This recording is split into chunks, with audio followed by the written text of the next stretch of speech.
Greetings and bienvenue, MITZU. Thank you for returning to this broadcast, and welcome to new viewers joining us for the first time. If you like a video, then feel free to subscribe.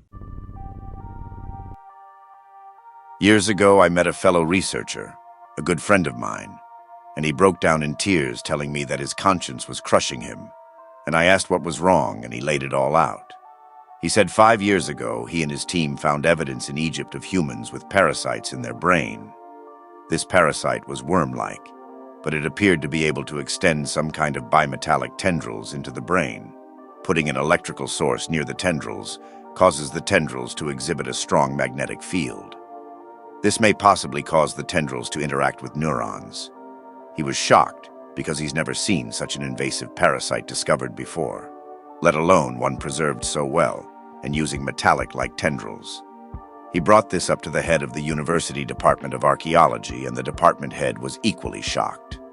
2 days later, government thugs burst into his office and took everything and put him and his team under a military gag order. He threatened to tell everyone, and he said one of the men, wearing a black suit, came up to his face and said if he did, he will be buried in the desert sands. My friend never tells a lie, but I thought maybe he was crazy. I secretly confronted his team members, and each one, after being pressed, confessed that it was all true. They also found inscriptions, and the inscriptions read like this: "Here lies the old gods, defeated by the new god, Ra." I also learned that the entire archaeological department had researchers getting seized. I managed to talk to one working in Mesoamerican civilization, and he claims to have found the same thing. These are parasites that appear to be able to control humans. They cause all manner of havoc, with their remains appearing to show up mostly near the dissolution or collapse of a civilization.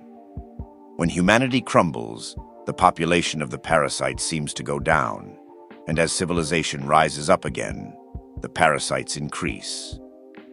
I'd love to see a thread with your friend telling us about what he knows. That's an interesting thought, implying that the parasites are what gifted humanity. I fear that he and his team may have committed self-termination. I can't make contact with him. I don't think the parasites are giving humanity anything. I think they are predatory. Everything about their burials suggests they are primitive. It was also found that many of the mummies which had their brains removed also had a peculiar hole in the bottom, akin to what the parasite does. By all appearances, it looks like this parasite is a terrestrial organism, and it is highly predatory, likely pretending to be gods and eventually causing civilizations to collapse in their quest for mates, resources, and power. I've been thinking of this for 3 years. I expected to have committed self-termination by now, but I'm still here. I think the Stargate show is actually a type of soft disclosure, and I think a lot of our myths are linked to these parasites. Schistosomiasis. No, the parasites are large, about the size of a banana slug. It appears to be able to dissolve a hole through the bottom of the skull and use some kind of cementing chemical like a tick to keep it attached to the bottom. It then extends dozens of biometallic tendrils, presumably to control the host. I don't know how the host actually behaves with such parasitic infestation, but by all appearances they, at very least, develop a god complex. Like I said earlier, I strongly believe the Stargate TV show is a soft disclosure of these parasites. Or maybe it's a means to make people who say such things look like liars. I have a deep fear that the parasites are back in control, and my friend is dead. It makes me feel sick. None of this can be good.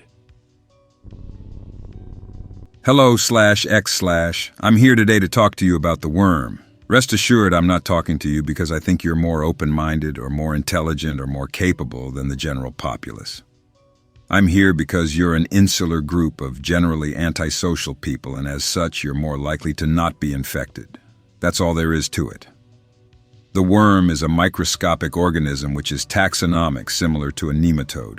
I have no name for it other than the worm, but it may in fact be a catalog species, one of the countless microscopic organisms still awaiting naming and research in the backlogs of some university somewhere. The worm is parasitic in nature, or perhaps symbiotic. and I believe it has infested a large portion of humanity. The worm infects a person through fluids, water, saliva, bodily fluids, etc.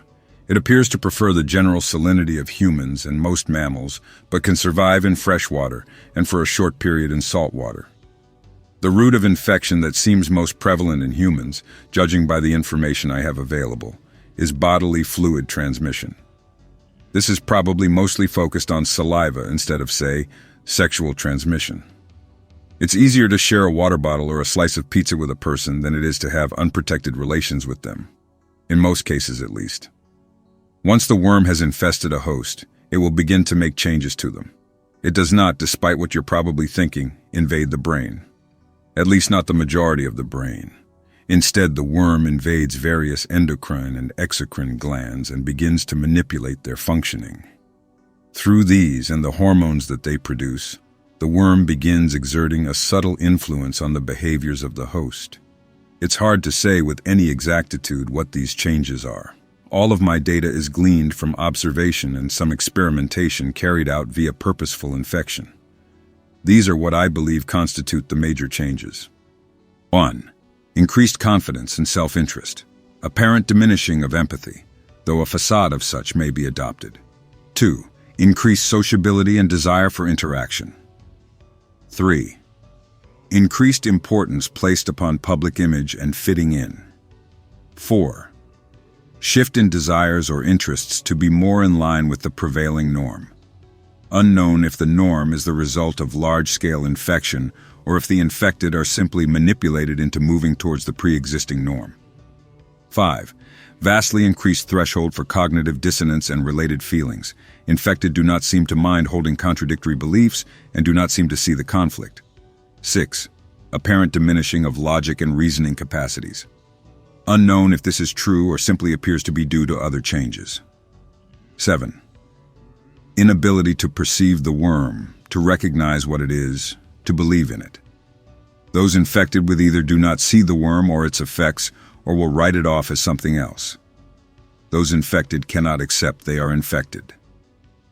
Unknown how or why this change occurs. Unknown when in the infection process it occurs. 8. Age of infection seems to vary wildly, but generally the older the subject, the greater chance for infection. Seems to be a purely statistical result.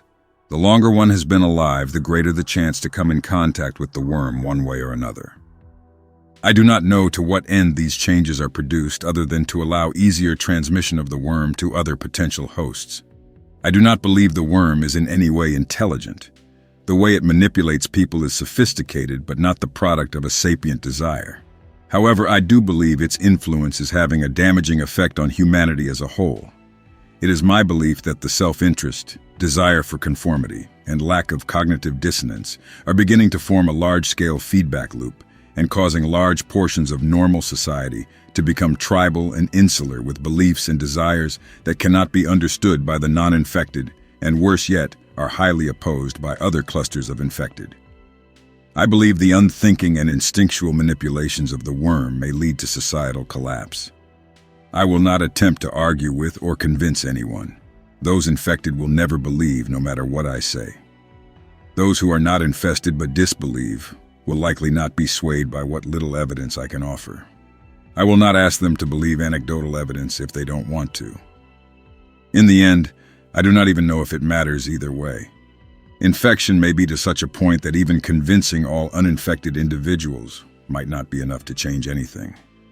I offer this information less as a call to change and more as a personal warning for those who wish to remain uninfected. Nearly every single human on Earth has a demonic parasite put in them within the last 6 years. These things were engineered by the elites and our governments to make us subservient and docile. They drain us of our will and power and strength. The government put these things in each and every one of us because they're working with evil demons who want to destroy and corrupt humanity. They also use the energy drain from the parasites to be used in their occult ritual. Also, modern-day commercials have subliminals and hypersigils embedded in them to give them strength. Avoid all modern commercials and movies. Nearly close to deleting my own parasite. You all can too. Remember, these things are weak. You are strong. I can hear the one I've nearly destroyed screaming at me even while I type this. Update, I just fucking heard my weakened parasite get so mad it nearly tried throwing something at the wall, but it just fell flat on the floor. Holy shit. I know I'm right about this. This is such a fucked up discovery. It's too weak to do anything because I've overpowered it with the will of God. We can all remove these things off of us. Good. You know most of them are unable to help themselves. They are too obsessed with others. They are having this delusion they can hurt me or stop me from doing whatever or impress me or get me to give my attention to their narratives, which is always some false reality, false fear based on old social media posts. I will always be 5 steps ahead because I kicked my parasite out, and the enemy forces are losing it due to envy, realizing how much time wasted and gaining literally nothing, only to see I am making even greater progress and taking over not only my narrative but theirs too. Cosmic law hands it over freely just like that. And by the time this info is seen or used for gaslighting, it's already old and discarded info because I will be miles ahead again. Needless to say, I only dump what I can't use anymore. If the enemy forces were actually intelligent, they would start researching and removing the parasites within. It's too easy, and there is no excuse for them to be lame, weak, cowards, losers, clowns, glowies, and all the other attributes the internet is righteously calling them. These fucks should leave. Maybe we can make them. Next time they piss me off, I will literally drop a stack of USA passport data, which certainly will have very high-level onlookers. Cozy bear, hello, they mess around and what's this? Fuck around and find out. Oops.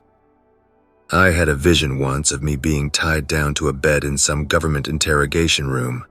Ironically, it looked like the same one from The Matrix, except dark and gray. And I saw some demon humanoid figure attaching this to me. Don't be fooled. The government is 100% in on this.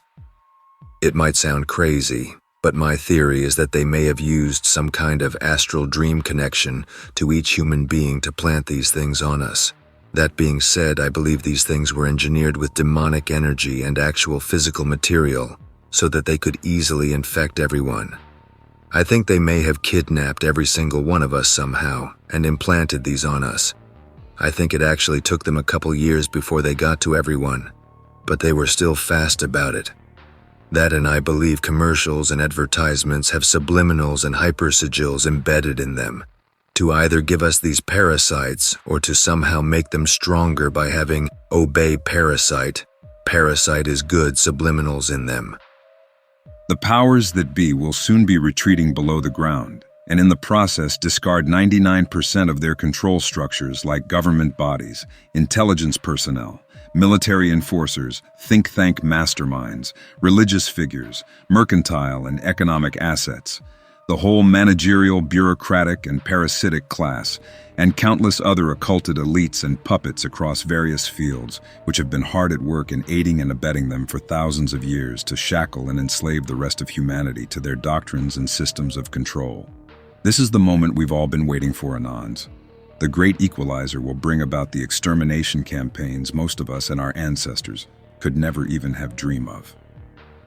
The authority currently employs tens of millions of men and women across various governing bodies, industries, and departments. And they will all perish in a righteous rage this world has never seen before, and perhaps never will see again after.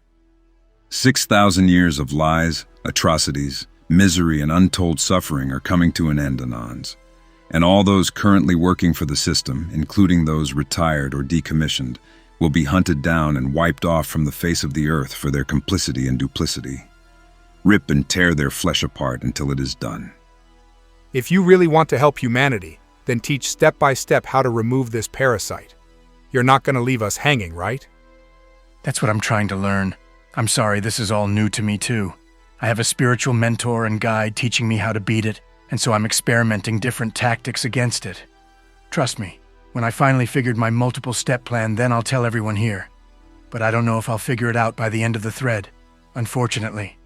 For now, I recommend learning how to focus your energy without giving in to negative emotions. Learn how to dominate it without it gaining control over you. I tried giving a bunch of my focus by dominating it, and then I completely forget about and cut it off from my attention, which makes it scream in pain every time. Visualization helps a lot too, but don't give in to too much anger because these things feed on negative emotions. Try just dominating it with your mind. Visualize it being locked in your grip, with no anger, and watch it try and squirm away as it gets weaker in your hand. Self-discipline obviously helps a ton. Junk food or heavily processed food should probably be avoided. Modern commercials are filled with audio to empower them further. It can't give them full control, but if a modern commercial or advertisement pops up, mute it, or avoid it the best you can. I'm still learning, so maybe I'll give an update again. I'm going to be writing about this again in the future. Just remember, this is only the tip of the iceberg in terms of astral spiritual weapons that have been used against us. I also forgot to mention that I've seen this thing get weaker and smaller the more I've been dominating. I've only seen it like 3 times, and each time it gets smaller and smaller. It looks like a small black cloud that went from being as big as a rat to a ball, then to a pebble. Once you get to the point where these things show themselves to you in a pathetic attempt to scare you, that means you are on the right path. Remember, these are parasites. They can't hurt you, and when they try, it feels like nothing. They can mess with your energy, but they can't do that forever. They're extremely weak and pitiful creatures. Also remember to chant, "I'm stronger than you," and visualize yourself being ripped full of muscles and trying to hit you, but the punches fall limp and impotent. Today I must share a strange series of events that I think only this board might appreciate. Read about the parasite worm conspiracy somewhere on 4chan. They talk about using dewormer, black seed oil, and oregano oil to purge themselves. Don't put too much stock in it, but might as well try out black seed oil and oregano. 2 weeks go by, nothing happens. Just take the capsules daily and put fresh oregano plants in my house. One night, play Baldur's Gate 3 with friends. We joke about the worm theory and how Baldur's Gate 3 prominently features hecking brain parasites. Crack some jokes about the game's worm-heavy main story. Go to bed. That same night, I get an insane fever out of nowhere. Shivers, headaches, my joints hurt and feel swollen. Start coughing up phlegm like crazy. Can barely walk, can't stay up for longer than 15 to 30 minutes. 2 days later, it's gone. I feel different, like my body is 10 years younger. Flexible, light joints, light-footed, good motor control, and more deliberate movements. Focus, clear mind. It feels like I can finally truly hear music. Brain is flushed with clear and good thoughts. No desire to eat sugar or candy. Still coughing up slimy stuff. The fever lasted for exactly 2 days, and the effects above have been lasting for 7 days. My body and my mind have definitely changed. I can see and hear much clearer than before. My thoughts are calm. Did I kill the worms? What happened? Hey, did you know that the ancient Carthaginians were highly skilled at raising worms? It's one of those things people don't often know about, and often all they get to see is some pop archaeology article about how they found helminth DNA and eggs in the toilets of some ancient city. What they don't tell you is that is not normal, as it indicates an extreme lack of knowledge towards fertilizer sanitation, in addition to basic water sanitation and sewage removal. One of the common misconceptions about the late Bronze Age was the filth. Not true. They were more obsessed with cleanliness than we were. So why then is it odd to find helminth eggs in what appears to not be toilets? Tiamat comes. So what the Carthaginians would also do is breed up huge amounts of locusts in caves, harvest the egg sacs or whatever, put them on a fast animal with a fast rider, and then deposit them in the farmlands of their enemies. Something else they would do is raise intestinal parasites, because, as modern vermiculturists know, along with helminthologists, is that when intestinal parasites are removed from their cycle of butts, fingers, mouth, guts, butts, then interesting things can happen. First, most helminths, Tiamat and Shamir are different types, actually lay eggs which contain pregnant babies, as in the baby itself is pregnant before being born, sometimes down to the granddaughter level. After about 5 generations, around 6 months, the helminth will then begin to adapt to the out-of-cycle environment. Over time, they were fed various meats, sugars, etc., to find what works best as a diet. And not surprisingly, they began to get rather large, oftentimes as big as snakes, sometimes more. When you find the freely available dictionaries of helminths and their faces, especially in the worm pill stuff, those tiny faces get big and nasty when they are raised outside their parasitic cycle. The Solomon Shamir story is an allegorical explanation about how to do it and the results, as is all the other stuff about Solomon. Little wonder they figured the serpents were evil. Those things are vicious. As you can see in the illustration, Shamir has legs. This is due to the same situation terrestrial snakes have with occasional vestigial legs and arms, though they hardly get any larger than an apple seed. However, in Tiamat, Shamir, helminths, and worm parasites in general have that too, and when they get large, the legs do too.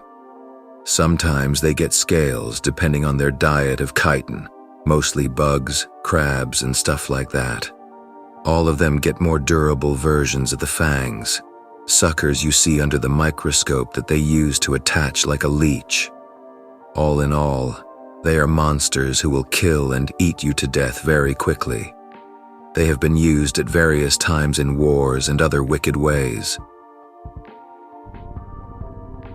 Just a reminder that the parasite worm in your mind, namely the ego, is the I, and it's what is supposed to make you a character in the play.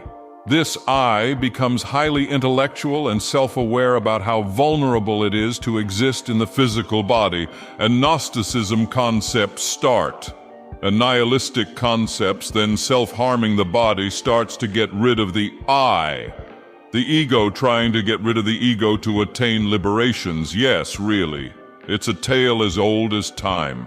I firmly theorize that the reason the world is as it is today is because we know too much about that worm, and the highest sin that worm falls under is that Masonic, Jesuit, yada yada secret societies. It feels safe creating these societies to preserve itself. When it feels threatened on a mass scale, what does it do? It creates communism to shut us down. It panics and mass deaths occur. What is the solution? Become healthy, be good, and the heart starts opening. When you cut your finger, the I feels the pain, not just you. Everything you experience, the ego also experiences.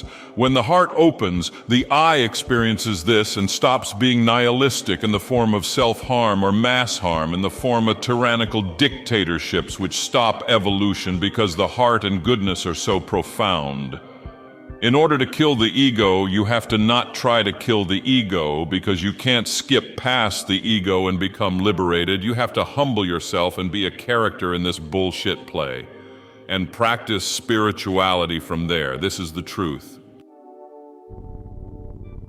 I hope that you enjoyed tonight's broadcast. If you enjoyed tonight's story, then please subscribe to the channel as more Greentext will appear daily. A new broadcast will appear when the clock strikes midnight Central Time.